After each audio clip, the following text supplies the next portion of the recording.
اور تھوڑی دیر میں پھر اس کی صورت بھی بالکل بندر جیسی ہو گئی کہ جیسے ہی آپ صلی اللہ علیہ وسلم کے بارے میں بتلایا کہ آپ صلی اللہ علیہ وسلم میرے خواب میں آئے اور مجھے بتلا دیا، پیشن گوئی کر دیا آپ صلی اللہ علیہ وسلم نے کہ تم نے میرے دوستوں میرے رفقا پر بد زبانی کی، باز نہیں آئے تم. تو یہ کہ آپ صلی اللہ علیہ وسلم نے بتلا دیا کہ اب تم مسخ ہو جاؤ گے، مسخ کر دیے جاؤ گے، فاسق ہو تم. سب سے پہلے اس کے پاؤں بندر جیسے ہو گئے، پھر اس کے بعد اس کی صورت بھی مسخ ہو گئی، بندر جیسی ہو گئی. حضرت امام مستغفری رحمۃ اللہ علیہ فرماتے ہیں کہ ہم لوگ فجر کی نماز سے فارغ ہوئے، اس کے بعد اس کو قابو کر کے اونٹ کا جو کجاوا ہوتا ہے، پالان ہوتا ہے، اس کے اوپر اس کو رسیوں کے ذریعے قابو کر کے باندھ دیا، اور سارا دن ہم اسے ساتھ لے کر چلتے رہے.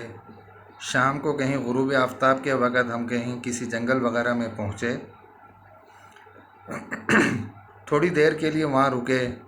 تو دیکھا کہ بندروں کے غول تھے، بندروں کے قسم کے ریوڑ تھے، بہت سارے بندر تھے. جب ہم وہاں رکے تو اب یہ حضرات شیخین کے بارے میں بد زبانی کرنے والا شخص جس کو ہم نے پلان کے اوپر باندھا ہوا تھا کجاوے کے ساتھ، اور جو شکلاً و صورتاً مسخ ہو چکا تھا، بندر کی سی صورت ہو گئی تھی اس کی، اب وہ کجاوے میں سے، پلان میں سے کودا، رسیاں توڑوا کر ان بندروں کے پاس چلا گیا جو اس کے ہم جنس تھے. کیونکہ اللہ تبارک و تعالیٰ نے اس کی شکل و صورت کو مسخ کر کے بندر بنا دیا تھا، انسانیت میں سے نکل کر اب وہ جانوروں میں آ گیا. تو وہاں آ کر تھوڑی دیر بیٹھا رہا. تو امام مستغفری رحمۃ اللہ علیہ فرماتے ہیں کہ ہم بھی کچھ دیر وہاں ٹھہرے رہے کہ اب دیکھیں کہ دونوں ہم جنس آپس میں ملے ہیں. تو یہ پہلے انسان تھا، اب بعد میں جو ہے یہ بندر بن گیا، لیکن وہ پہلے سے بندر ہیں. اب دیکھتے ہیں کہ کیا کرتے ہیں یہ آپس میں، یا ان کا معاملہ آپس کے اندر کیا ہوتا ہے. تھوڑی دیر وہاں ٹھہرے رہے. اب وہ ان بندروں کے پاس جا کر بیٹھ گیا اور ہماری طرف دیکھتا رہا. اب کچھ ہی دیر کے بعد وہ بندر جب اپنے اپنے رخ پر نکل گئے، چلے گئے، تو یہ بھی ہمیں دیکھ کر اپنی آنکھوں سے آنسو بہاتا رہا، اور کچھ دیر کے بعد یہ بھی ان کے پیچھے چلا گیا وہاں سے اٹھ کر. تو حضرات شیخین کے اوپر بد زبانی کرنے والے انسان کے ساتھ آپ صلی اللہ علیہ وسلم نے پہلے اسے بتلایا اس کے خواب میں آ کر کہ تمہارے ساتھ اب یہ ہونے والا ہے، اور اللہ تبارک و تعالیٰ نے وہ کر بھی دیا. اور پھر اس کے بعد اس کی جنس، قسم وغیرہ تبدیل ہو گئی. پہلے نوع انسانی میں سے تھا، پھر اس کے بعد یہ کہ جانوروں میں سے اللہ تبارک و تعالیٰ نے اسے کر دیا. کہ بد زبانی کرنے کا نتیجہ اس نے دیکھ لیا. جو اور امام مستغفری رحمۃ اللہ علیہ کے ساتھ لوگ تھے،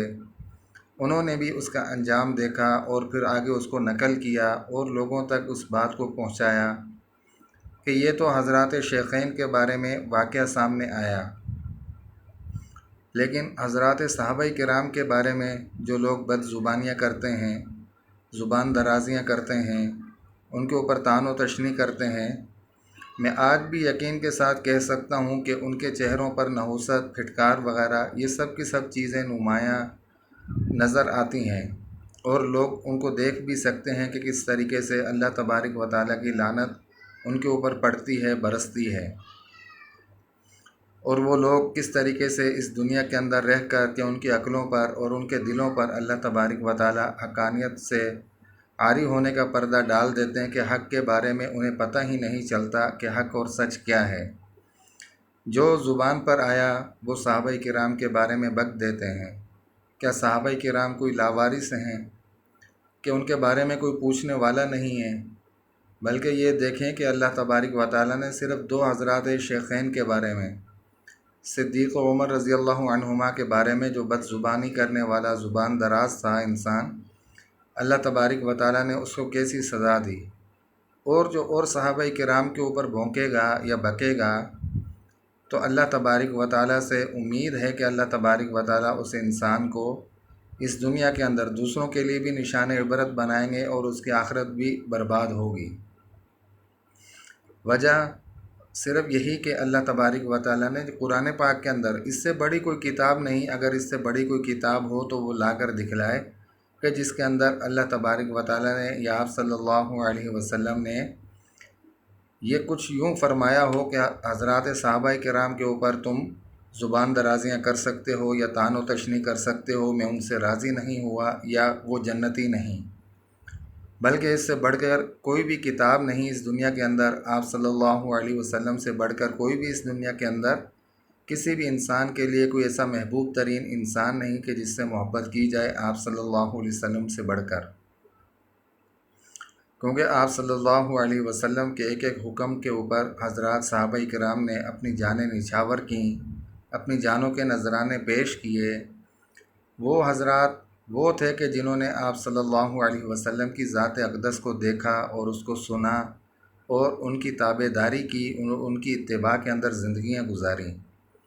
ان کی 14 صدیاں گزرنے کے بعد ایسے لوگ بھی دیکھے، ایسے لوگ بھی آئے اس دنیا کے اندر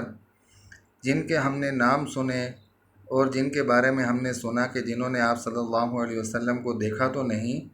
لیکن آپ صلی اللہ علیہ وسلم کی ناموس کی خاطر اپنی جانوں کے نذرانے پیش کیے۔ آج بھی ان کے نام و نشان اس دنیا کے اندر باقی ہیں، لیکن جو آپ صلی اللہ علیہ وسلم کی ناموس پر گالیاں بکنے والے تھے یا آپ صلی اللہ علیہ وسلم کی توہین کرنے والے تھے، آج انہیں دنیا نہیں جانتی، ان کا نام و نشان اس دنیا کے اندر باقی نہیں رہا، بلکہ اللہ تبارک و تعالیٰ نے انہیں صفحہ ہستی سے مٹا دیا، ان کو دنیا کے لیے نشان عبرت بنا دیا۔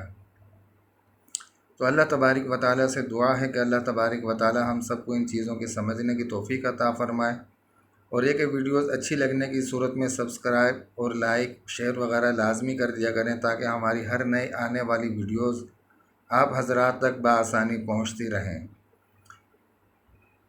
وآخر دعوانا ان الحمد للہ رب العالمین۔